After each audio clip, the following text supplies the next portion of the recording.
Sosok Nirwan, pria di Goa beri mahar lamaran 2 miliar rupiah, anak anggota DPRD. Mengenal sosok Nirwan Afan, pria berusia 24 tahun asal Goa, Sulawesi Selatan, yang melamar calon istrinya dengan uang panai 2 miliar rupiah.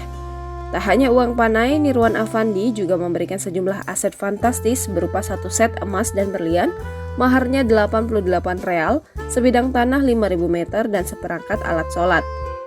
Diketahui Nirwan Afandi baru saja melamar kekasihnya bernama Putri Aryan Sulhijrah.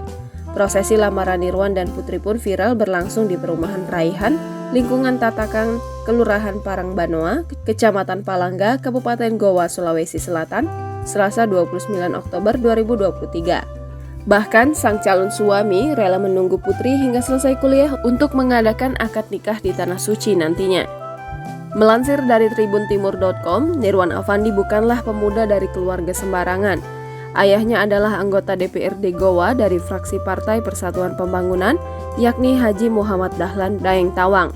Nirwan merupakan anak kedua dari 3 bersaudara dari pasangan Muhammad Dahlan Daeng Tawang dan Hajah Rosmiati Daeng Mine. Nirwan saat ini maju jadi caleg di Dapil 7 Palangga Barombong lewat Partai Golkar.